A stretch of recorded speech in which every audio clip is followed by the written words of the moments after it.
Bonjour, c'est Steve, j'espère que vous avez la forme. Alors dans cette nouvelle vidéo, je vais vous proposer du contenu pour vous aider à vous sentir beaucoup moins agressé par le monde environnant.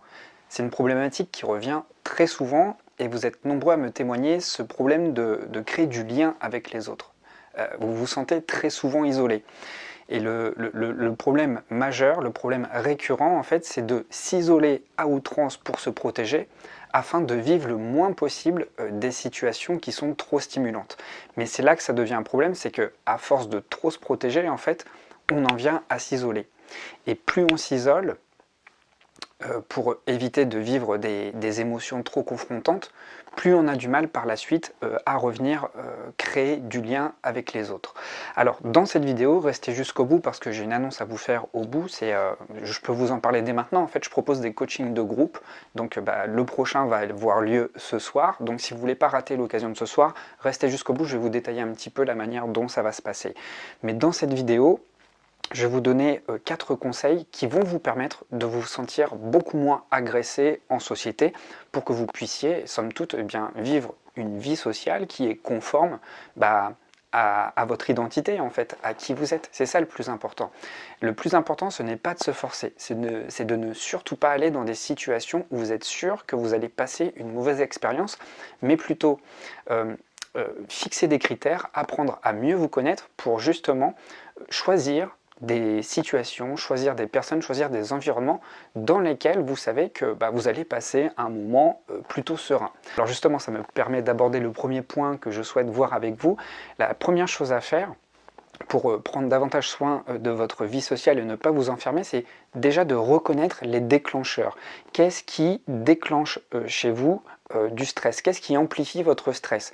Ça peut être des personnes qui, de par leur simple présence, leur simple énergie, leur manière d'être avec vous, ça peut vous déclencher du stress. À ce moment-là, je vous invite vraiment à faire le tri, en tout cas à vraiment noter les personnes qui sont génératrices de stress. Dites-vous que les relations, elles n'ont aucun sens lorsqu'elles sont subies. Okay, vous n'êtes obligé de rien. Vous êtes à la base des personnes libres, donc vous n'avez pas besoin de vous forcer, même par complaisance sociale, en fait, vous n'avez pas besoin de vous obliger à fréquenter des personnes si celles-ci ne génèrent pas chez vous du bien-être, parce que après tout, le rôle des relations sociales, c'est d'apporter du réconfort, c'est d'apporter un équilibre, c'est de se remplir aussi d'énergie. Si ces personnes vous vident à chaque fois, ça n'a aucun sens. Je parle de relations sociales, je ne parle pas de relations professionnelles, où là, forcément, vous n'avez pas toujours le choix de fréquenter les personnes avec qui vous travaillez. Maintenant, si on identifie les déclencheurs concernant les situations, je vous invite à vraiment conscientiser tout ce qui est générateur de stress chez vous. Ça peut être des endroits bruyants. Moi, c'est mon cas en tout cas. Je décline souvent des invitations lorsqu'on m'invite dans des endroits bruyants. Ça peut être des fréquentations, des lieux extrêmement fréquentés. Pareil, je sais que je ne peux pas rester longtemps dans une gare, par exemple, ça me rend dingue. Il y a du bruit partout, il y a les haut-parleurs, il y a des voyageurs qui arrivent de partout. Surtout quand je suis fatigué. Je sais que mon système nerveux est très peu tolérant. De fait, prenez ça aussi en compte, votre niveau d'énergie. Vous savez que lorsque votre énergie est bonne, lorsque vous êtes suffisamment reposé, ressourcé, vous êtes beaucoup plus tolérant à divers types de stimuli. A contrario, lorsque vous êtes fatigué, ne vous forcez pas à vous exposer à des milieux qui sont très stimulants parce que ça va vite venir titiller votre système nerveux et donc votre équilibre et donc votre bien-être. Il y a des lieux également où la lumière est trop forte. Je sais que beaucoup de personnes sont très sensibles aussi aux lumières très intenses. Il y a également les odeurs, mais aussi les températures. Et je fais cette vidéo là en période hivernale, je sais que moi je travaille beaucoup dans les cafés et je fais attention aux cafés où la porte ne reste pas ouverte. C'est juste un calvaire de rester dans un café avec toujours la porte qui s'ouvre ou qui se ferme ou la porte qui reste même toujours ouverte. Avec les écarts de température, c'est juste pas possible. Donc pour résumer ce premier point, faites vraiment attention à tout ce qui peut déclencher un malaise, du stress, que ce soit des personnes ou des situations. La deuxième chose qui est importante pour ne plus vous sentir agressé dans des situations sociales, c'est de savoir établir des frontières. C'est super intéressant de mettre des limites claires et savoir dire non quand votre équilibre émotionnel, eh bien, vous sentez qu'il est en péril.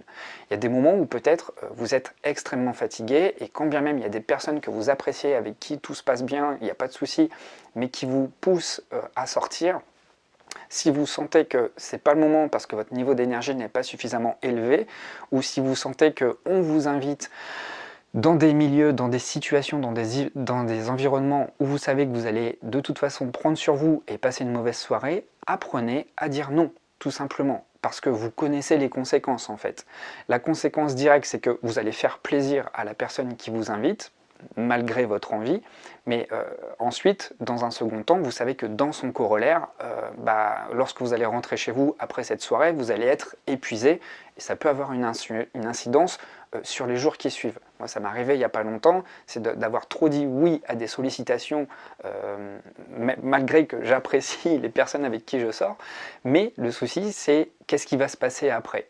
Et si après, eh bien, je sais que je vais avoir du mal à remonter la pente parce que ça va m'épuiser, c'est jamais très simple. Donc si certaines personnes ou certaines situations sont difficiles à gérer, apprenez à dire non.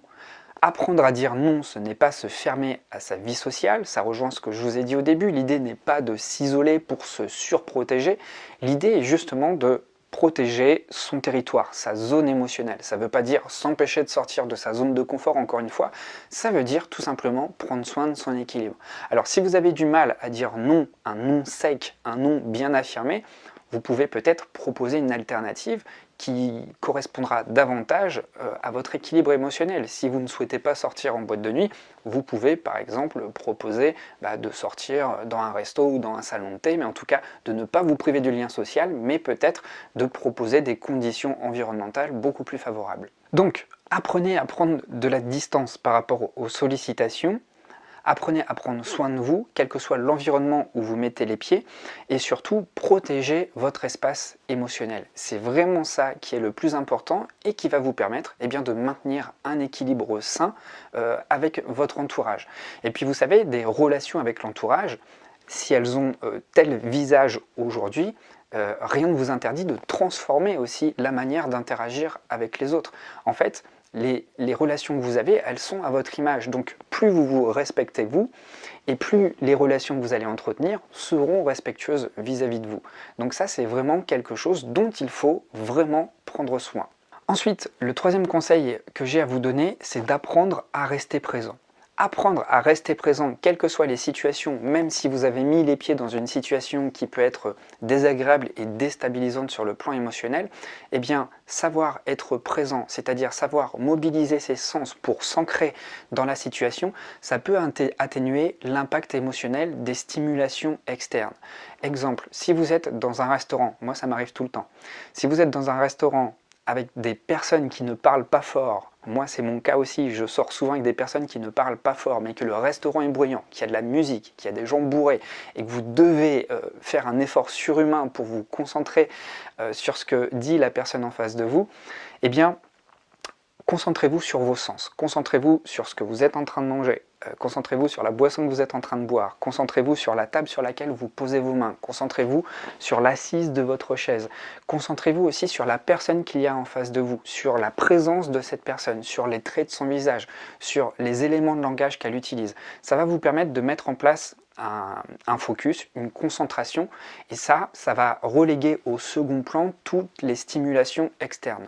Le problème, lorsqu'on est dans des milieux comme ça qui sont assez envahissants sur le plan de la stimulation, c'est que toutes ces stimulations environnementales arrivent au premier plan et viennent en fait briser la qualité de l'échange que vous pouvez avoir avec une autre personne. Et c'est ça en fait qui vous fait dérailler et que en fait vous perdez très rapidement le fil conducteur de la conversation et vous savez plus où vous en êtes, vos idées sont floues et à l'intérieur ça bouillonne parce que vous avez du mal à vous ancrer. Donc tout ce qui va vous aider à vous ancrer. Vous pouvez même par exemple vous masser le poignet, vous pouvez je sais pas vous frotter les mains ou je sais pas vous frotter la tête, mais quelque chose qui vous raccroche à votre corps. Tout ce qui va vous permettre de vous raccrocher à la situation dans le présent, ici et maintenant, va vous aider en tout cas à mieux vivre la situation et à mettre au second plan toutes les stimulations qui peuvent venir quelque part vous écarter du moment présent. Et ensuite, la quatrième chose, avant de sortir, si vous sentez vraiment que vous êtes dans une situation vulnérable et que vous n'êtes pas forcément dans une énergie favorable pour sortir, ou quand bien même vous souhaitez juste être dans les bonnes conditions pour passer un bon moment en société, vous pouvez mettre en place tout simplement des techniques de gestion du stress. Ça fait un petit moment que j'en ai parlé, mais j'en ai parlé plusieurs fois dans des vidéos précédentes, les mois précédents. Je parle beaucoup de cohérence cardiaque. Il y a beaucoup d'applications gratuites que vous allez pouvoir trouver sur Petit Bambou. Il y a l'application Respire qui est typiquement de la cohérence cardiaque. Et la cohérence cardiaque va vous permettre simplement de synchroniser votre respiration avec les rythmes du cœur. Ça a un bel avantage, celui de, d'une part, réduire votre niveau de stress et puis de réguler votre respiration. C'est-à-dire que en calquant votre respiration sur les rythmes cardiaques, ça va permettre en tout cas d'atténuer les pensées parce que vous allez oxygéner votre cerveau et vous allez rapidement sentir une différence dans votre manière de vous ressentir, mais aussi dans votre aisance dans l'environnement où vous êtes. La respiration profonde, tout simplement, va vous permettre aussi tout simplement de baisser le niveau de stress, d'avoir un meilleur ancrage, de mieux vous ressentir et d'être beaucoup plus serein. Et puis je le conseille également très souvent, le bourgeon de figuier, c'est de la gémothérapie, c'est du macérat de bourgeon, va vous permettre également de calmer les ruminations mentales et puis d'avoir un niveau de stress beaucoup plus bas. Voilà. Alors autre chose aussi qui va vous permettre de gérer votre stress, c'est d'avoir des routines de sommeil régulières. Vous coucher et vous lever à heure fixe va grandement vous aider à vous sentir beaucoup plus solide sur le plan émotionnel. Comme je vous l'ai dit tout à l'heure au tout début de la vidéo, avoir un sommeil instable contribue énormément à l'instabilité émotionnelle. Moi, ça me le fait énormément. Quand je suis crevé ou quand j'ai accumulé trop de fatigue, je suis beaucoup plus irritable, beaucoup plus intolérant face aux stimuli. La consommation de caféine également. Parfois, je prends du café parce que j'ai des gros rushs, j'ai des grosses journées de travail et je sais que si je ne prends pas un café le matin, ça va être très compliqué. Après, le souci, c'est que on a été tellement productif, je parle en mon nom, j'ai été tellement productif le matin que le lendemain j'ai envie que ce soit pareil. Mais très rapidement, je commence à constater les effets délétères de la caféine. Et très rapidement, ça dérègle l'heure à laquelle je m'endors, donc ça décale mon horaire du lever, enfin bref, c'est le bazar ensuite. Donc moins je prends de café, mieux je me porte. Ça a vraiment une grosse influence. Et puis une dernière chose qui va vous aider pour la gestion du stress, c'est de pratiquer de la relaxation musculaire. Alors, la relaxation musculaire consiste en quoi? Eh bien, c'est de contracter tous les muscles de votre corps, les épaules, les mâchoires, les poings, les bras, les fesses, les cuisses, les jambes, les mollets, tous les abdos, de tout contracter pendant quelques secondes et puis de tout relâcher. Et puis vous refaites ça un petit peu comme une balle en mousse qu'on compresse et puis qu'on relâche comme ça. Et ça va grandement contribuer à vous détendre juste avant un contexte de relation sociale. Et puis j'ai envie d'ajouter une dernière chose, j'ai envie de parler de résilience émotionnelle. Il est vrai que les choses ne vont pas s'arranger comme ça du jour au lendemain, mais ce qui peut vous aider, c'est de vous mettre dans une nouvelle perspective. Et quand bien même vous allez être probablement amené à vivre des situations sociales désagréables, eh bien c'est la manière dont vous allez envisager les choses qui va déterminer comment vous allez les vivre. Ce que je veux dire par là, c'est que plutôt qu'envisager une situation où vous allez rencontrer du monde comme un échec ou comme quelque chose de désagréable, envisagez plutôt cette situation comme un défi, comme une manière d'en apprendre plus sur vous, comme une manière peut-être de développer une meilleure aisance, comme une manière de mieux vous connaître. Avoir une nouvelle optique va grandement changer la donne parce que lorsque vous êtes dans cette perspective-là, vous êtes souverain, vous êtes maître de la situation que vous êtes en train de vivre parce que vous êtes pleinement présent encore une fois. Donc n'oubliez pas d'avoir ce réflexe de toujours développer une perspective positive lorsque vous savez que vous pouvez potentiellement être amené à vivre une situation stressante. En fait, dites-vous qu'il y a toujours l'occasion d'apprendre quelque chose sur vous, quelque chose qui, pour la prochaine fois, vous sera peut-être utile. Voilà.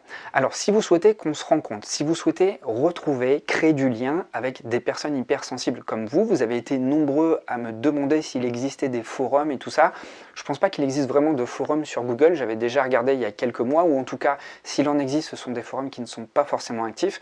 Alors moi, ce que je vous propose, c'est de prendre l'initiative de mettre en place des groupes de coaching. C'est un premier essai. Et en quoi c'est différent du cercle des hypersensibles? C'est que j'avais créé ça il y a quelques mois, j'avais créé un cercle des hypersensibles, mais c'était juste limité à 5 personnes. Maintenant, j'ai envie d'agrandir à plus de monde cet espace de rencontre, cet espace où on va créer du lien, cet espace où je vais vous donner des conseils, cet espace où je vais répondre personnellement à vos questions problématiques. Ça se passe comment? On se retrouve sur Zoom. Vous pouvez activer votre micro ou votre caméra. Si vous n'avez pas envie de montrer votre tête, il n'y a pas de souci. Vous désactivez la caméra, mais on pourra vous entendre et vous pourrez nous écouter. Vous pourrez nous poser des questions.